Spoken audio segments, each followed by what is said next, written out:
Sandy. Hi, it's Dave. Hi, it's Kirk. Welcome to the A.D.K Rock and Metal channel. Today we are going to be reviewing a video suggested by Kirk. It is the Smashing Pumpkins and... The Smashing Pumpkins, Bullet with Butterfly Wings anthem from 1995. It's an interesting song. Definition of rock music to me. So, each of us have been given a song or asked to provide a song or a video that we feel that we can justify if it was to get challenges from people. About basically if I turn around and go, this is fucking bollocks, Kirk, you can kind of try and talk. And I'd be offended. Yeah, and you'd be offended. Well, get ready then. Because my ideal world is everyone agrees with me. Otherwise known as a sociopath. Yes, you are a sociopath. I'm definitely not. Okay, well, I don't know this song at all. I do know vaguely the Smashing Pumpkins. The Smashing Pumpkins. Same here. But it's a band that just never appealed to me. I don't Rock know if gods. it's the name. I love the name. I think it's the Smashing Pumpkins just maybe go, that's just a really shit name for a band. I thought it was a great name. And I just went, it's just not. These were the rock gods of the mid-90s. I just thought it was maybe a Halloween cover band or something when I first saw it. It never quite resonated as a great. It doesn't tell you what they're about, so there might be some heavier moments they do that I'd enjoy, but I'm not going to go to a band called Smashing Pumpkins because, like you, Dave, terrible. What were you going to say? Alt metal. Yeah, rock? like do you know what? They were lumped in with alternative rock, grunge, proto metal. Billy Corgan's a big fan of Sabbath and Priest, but he also likes My Bloody Valentine and The Cure.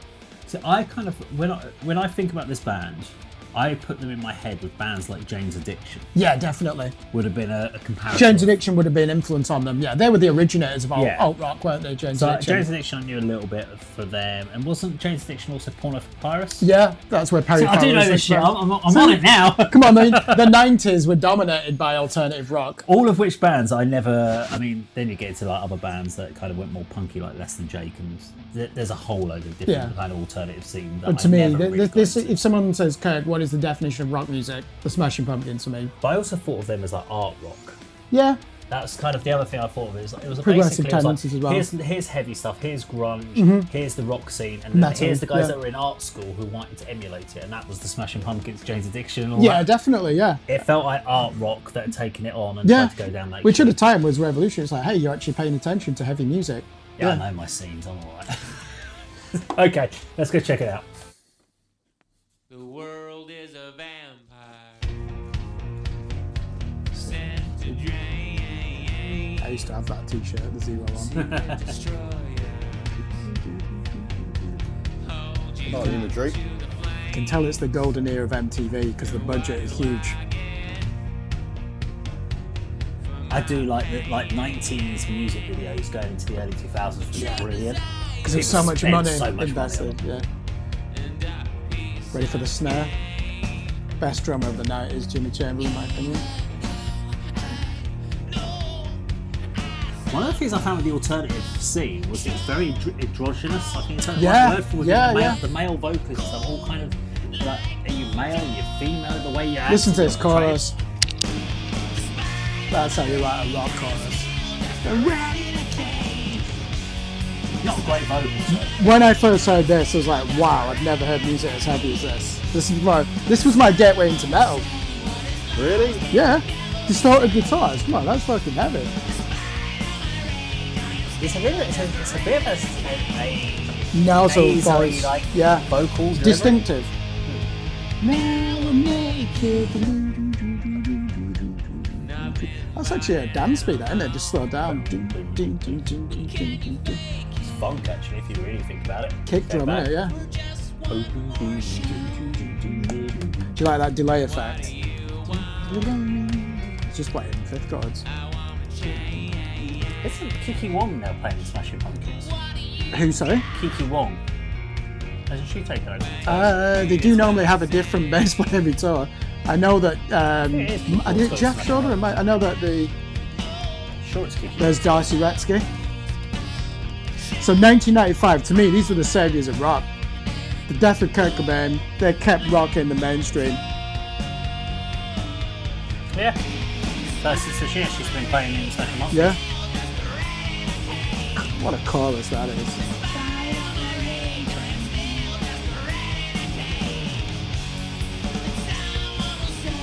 I'm back for the guitarist for Smashing Pumpkins. Billy Corgan's an absolute shredder. One of my all-time favourites ever. I think it's the vocals. Just listen to that. Listen to the distortion. That is fucking heaven. The thing is, I'd also throw this into like bands like Therapy. Yeah, definitely. It's definitely Therapy. And I like Therapy, like Scream Angel. Yeah. That scene, I mean, you're right. Smashing Pumpkins, obviously Nirvana, Hole Hole. would be a huge part of this. Yeah, definitely. Damn, I forgot I knew so much about this scene. But never got into it. See, to me, this is like the heavy end of rock music. Yeah. Where the next step up is metal. I love this part. Major chords. Excellent use of dynamics there. This album sold 10 million copies as well. It's one of the biggest selling albums of the 90s. I mean, you can hear the transition from grunge. Yeah. You can hear this is grunge progression. I mean, the album after this, Jimmy Chamberlain left. He got kicked out because he was a raging junkie, and he went in a New Order, Depeche Mode direction, and lost about 9 million fans in the process when you look at the net sales. But it's a great album. Adore it. It's called the 1998 one. But at the time, rock music was in decline, and these, to me, kept it alive, because even MTV were all over it. I mean, can you imagine if you're fucking 13 and you hear this? 1995. Okay. So this is just before new metal kicked off and kicked the shit out of the alternative metal. No, it did, yeah, it did. And I'll come on to that. The Pumpkins really should have been able to capitalise on that, but that 1998 album and Billy Corgan saying rock is dead did not help. Yeah. Because you got the angst in This there. is what, you say 95, yeah? So Yeah. this is post-grunge, effectively, at this point. So Yeah, this I mean, they were signed to Sub Pop. Okay, there we go. So Smashing Pumpkins and Bullets with Butterfly Wings. Yeah, fucking hell, memorable name. Okay, before we talk about what we thought about it, because we obviously talked during it, just talk us through the song concept. Yeah. We talked a little bit during the video, but just why is this such an anthemic song for you? Why is this so important? Yeah, so certainly this is the band that made me want to pick up a guitar when I bought the 1993 album Siamese Dream. I'd never heard anything like it. Okay. I remember I knew about this song on Melancholy Infinite Sadness, so I got into the Smashing Pumpkins in 1998, so I've missed the glory period. So 1991 to 1997 is the Smashing Pumpkins golden era. So I've come in at the tail end because I was just too young. I wasn't going to be buying Siamese Dream at age 9. And to me, it's the dynamics of that chorus and just how heavy that guitar distortion is. The teen angst, I'm not going to deny it, it's in there. I mean, you can grab onto a lyric like, despite all my rage, I'm still just a rat in a cage. The world is a vampire. I'm the 15-year-old, 14, 15-year-old hearing that, and it speaks to me. I think the song's aged so well. I love the drums in there, the use of dynamics. Billy Corgan's vocals are distinctive. A lot of anguish and angst in there. He's actually got a good melodic ear as well. And they play some interesting chords in there, the sevenths and the ninths. And to me, that is, if someone says, Kirk, what is the definition of rock music? My generation, I'm going to go for the Smashing Pumpkins. That golden period, Gish, Siamese Dream, Melancholy Infinite Sadness, they are untouchable. And I can play those records every day. And have done, really, since the age of 14. And what captures there? The zeitgeist. MTV were all over this. Rock music, that's aggressive. We still had a toehold in mainstream culture. And when I said to you, Andy, like this was a gateway into metal, you were surprised. Distorted guitars, aggression, angst, it rocks out. There's some heroism in there, but there's also a lot of self-loathing. That, to me, sums up the 1990s. Self-loathing is an interesting thing. When you talk about the alternative metal scene, I guess, because I threw out a few names in there with like Jane's Addiction and stuff like that as well. And everything is very internalized, introspective, quite depressive topics. Yeah, it's dark music. There's dark. I mean, it's a slit your wrist kind of. I can understand why there was a lot. It's like fucking self-harm shit going on there in your head, where people are going on it. It's not positive outlooks in these songs. We talk about bands like Hole as well, Nirvana pre this, but Hole would definitely be a vibe that I was getting off of that particular track as well. Vocally, it's really interesting. I couldn't hear. I was sitting there. We talk about how nasal that vocal delivery is. Like, it's like wow, fucking hell. But I couldn't imagine anyone else doing it. No, and getting away with it either. Yeah, he's done well, hasn't he? It's a snarly kind of thing without being any guttural good guitar riffs over the chorus, and I do. As soon as you said that, well, there's a vampire, I was like, oh, I know the song now. It doesn't fucking say it from the song title, but I do know the song from back in the days. It was never a band that I was ever going to really get into because it wasn't groove metal, it wasn't groove hard rock, it wasn't thrash. Yeah. And then while we were thinking about this, we talked about like, well, in the early 90s, 1990 to 90. I think we were grunge. I think we got 93, we went alternative. Then 96, we got new metal. Effectively took over, and then we got metalcore in the early 2000s and screamo, etc. That kind of kicked it. Then we hit 2010. Nothing happens. Since 2010, we've had no musical evolutions. We've had a bit of prog metal. Yeah. We've had with the Ginger Periphery and stuff like that. Yeah. But we've never had a substantial musical change. Because if we went back to the 80s, like new wave of British heavy metal. Yeah. Then we had Thrash, thrash, hair metal, death metal, glam metal, which I'm glad that fucking didn't stay around for too long. Yeah. And then we got like the modern metal and we've got grunge post-thrash. and alternative rock. So we've had every couple of years a big significant change. We haven't had that for the last 15 years. We've not had a significant change. And that can be down to saturation, availability. The musical ecosystem's changed. Song itself, great video. Liked what was going on in it. Really good story elements. What do you think of the drumming? To me, he stands out, Jimmy Chamberlain from that era. So technical. He's from a jazz background. I didn't really pay much attention. I have to be honest. I wasn't getting it. It sounded great, but I didn't really break it down. I was just kind of vibing off the track as a whole, and plus we were talking a lot throughout the video. So, but I'm intrigued about Andy's point of view on this one. Because alternative rock, Andy. It's like his worst. This put you off Kerrang magazine in the 90s, didn't it? Because he would cover whole Smashing Pumpkins, Nirvana, Pearl You'd be Jam. like Terrorising Metal Hammer at this point. Yeah. Fuck Kerrang. Terrorizer, definitely. Yeah, you say about Kerrang, they did feature a lot because I recall, this is the first time I've ever heard a note from Smashing Pumpkins, I must admit. Right. I mean, the sort of oriental guy on guitar is very recognisable. Billy Corgan, I picture as, bald and very pale looking, which is obviously post this point in their career. Although, first thing came to mind when he came on screen was like young Jimmy Carr. Because of the hair, the quiff.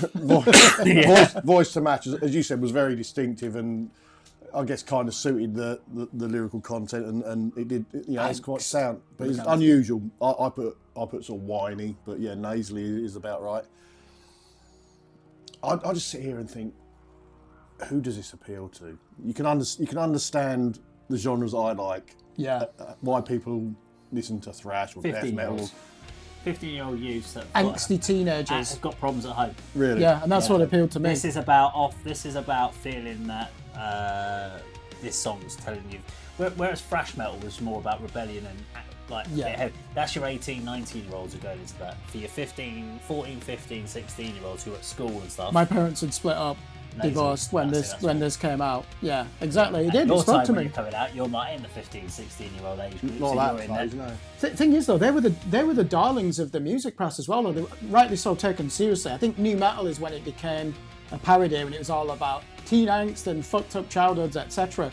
Grunge is taken seriously, whereas new metal was quickly written off as a serious, credible art form in heavy music, which was harsh. I think there was a lot of snobbery in the musical establishment, whereas that mid-90s period, the Pumpkins, they made this colossal error in 1998. So they are, for a small time, the biggest band in the world, biggest rock band in the world between 95 and 97. Because even, do you remember the Batman Forever soundtrack? Yeah. They did the lead single for that. And then Jimmy Chamberlain's fired because he and the touring keyboardist dies of a heroin overdose. Chamberlain's kicked out and they use a drum machine, and leading up to that album, Billy Corgan gives an interview and says rock is dead. Now, coming from the man who is a rock god and the voice of rock music in popular culture, that is a death knell. Yeah. He co-writes the whole album, that goes in a mellow direction. He has some writing on Mechanical Animals by Marilyn Manson, that goes in a different direction. So he's kind of blamed for creating the best rock music of the 90s and then turning his back on it. And in 1998, they produced this wonderful album called Adore, but it's not rock music. It's got synthesizers, it's got Depeche Mode, Pet Shop Boys. Everyone's shocked. It's like, whoa, good songwriting, but where are the guitars? Where are the solos? And they never recovered from that.